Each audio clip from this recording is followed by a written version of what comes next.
Hello? Did I say that right? Hello? What is the history of Bengal? Does it have something to do with the Chola dynasty? I think so. Where did all that amazing food and culture come from? We're about to find out, and please comment below if you love everything Bengali. In fact, why don't you comment your favorite thing that is Bengali? Let's do it.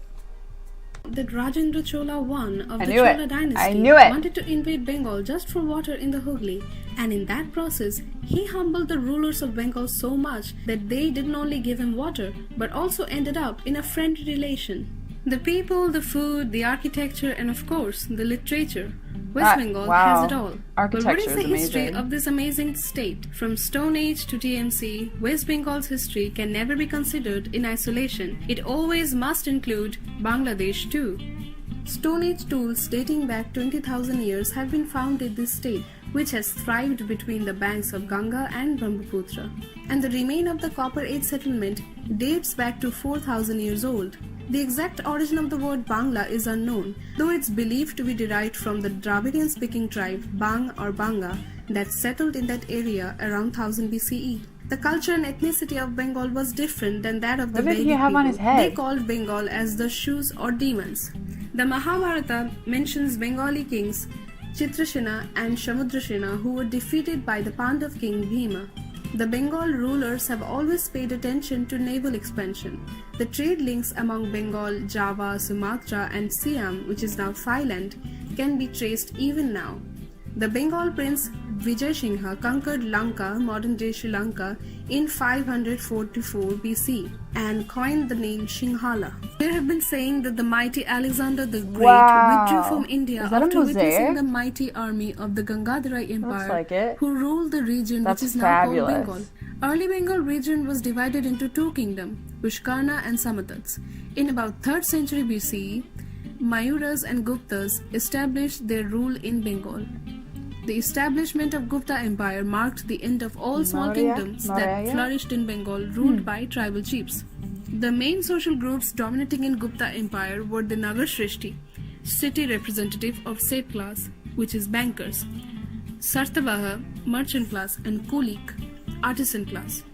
The Palas followed the Guptas and established a strong rule in the territory from about 800 AD till the 11th century. It was during Palas' rule that the region that is now Bengal reached new heights of art, culture and secularism. It was under their rule Buddhism started to develop in this dynasty. This era is known as the Golden Era of Bengal. Eastern Bengal was ruled by Chandra dynasty. However, later on, Rajendra Chola I of Chola dynasty defeated them and occupied this region. After Palas, the majority region of Bengal was under Sena dynasty from 1070. They hailed from South India and the history book referred Sena dynasty as the Kannada kings. In contrast to Pala dynasty who championed Buddhism, the Sena dynasty were Hindu. They brought about a revival of Hinduism and Sanskrit literature in Eastern India. However, Sena dynasty lost the kingdom of Bengal to Sultan of Delhi in the beginning of 13th century.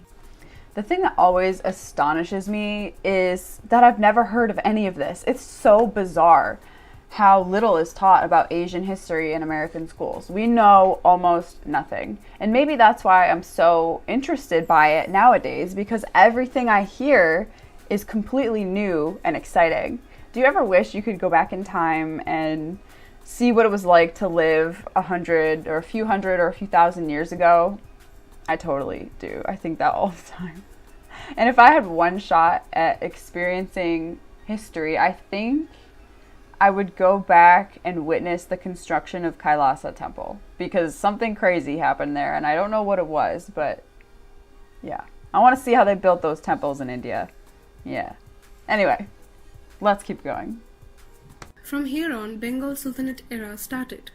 Tughlaq Sultanate ruled major region of present Bengal from 1338 to 1352. Then Shahi dynasty from 1352 to 1414. However, slowly a Hindu ruler, Raja Ganesha, started to spread his rule in the major region of Bengal. He faced immense threat from Muslim rulers. To stop that, he converted his son to Muslim to get help from a holy Muslim man. Oh, wow. But soon, Sai dynasty came back. After being a part of Delhi Sultanate, the region of Bengal came under Mughals. Production of items like muslin brought Bengal to limelight. Dutch, French, British influence all began in 17th century.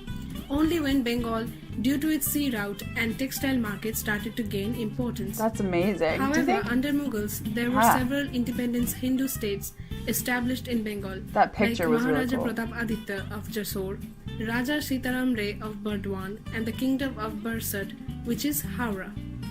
The British came to Bengal in 1690 as traders and extended their grip over the entire state in about 60 years. Maratha also made a failed attempt to conquer the complete Bengal, only capturing certain parts. Mughal rule, however, was gradually getting weak. It was exposed when British in Battle of Palasi in 1757 defeated them. After the Battle of Buxar, Bengal officially became a part of British. East India Company then took over all the powers. Here, the actual colonization started. Calcutta was officially made the capital of India, 1772. Bengal Renaissance and Brahmo Samaj socio-cultural reform movements also began in this phase.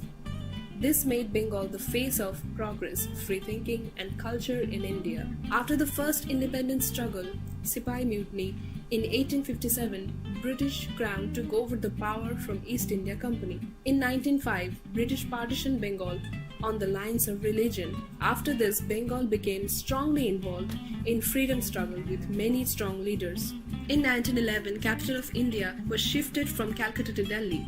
In 1947, when India gained independence, Bengal was divided between India and Pakistan. The Hindu-dominated West Bengal was given to India and the Muslim-dominated East Bengal went with Pakistan. State witnessed one of the worst religious riots after independence. Marxist Naxalite movement destroyed much of the state's infrastructure, causing severe harm in the state's economy. You kind of jumped from the 1600s to the 1900s. Over West Bengal, leading to stability in the state. The economy of West Bengal further gathered pace after economic reforms were introduced in India in 1991. 35 years of CPIM rule came to an end when TNC won elections in 2011. The TNC was re-elected as the ruling party on May 19, 2016. West Bengal is India's fourth most populated and seventh largest city. West Bengal has seen two catastrophic famines in 1776 and 1942, and two partitions in 1905 and 1947 under the British Raj. Three migration in 1905, 1947 and 1971. Bengal still hasn't given up and tried to fight back and revolutionize their state as much as with art as with aggressive struggle for people. Wow. That's a lot. That was a lot of detail. Interesting. So from what I'm understanding, the British colonization of India started in Bengal. So that's, wow. I guess it's obviously because of the location and the trade. Bengal has seen a lot of really crazy, exciting, horrible things throughout history, mostly due to location again, and has that somewhat complicated history with West Bengal and Bangalore, which I never realized that there was a connection with Bengal and Bangalore. Or not Bangalore. Obviously, there's a connection between those two, but I meant Bangladesh.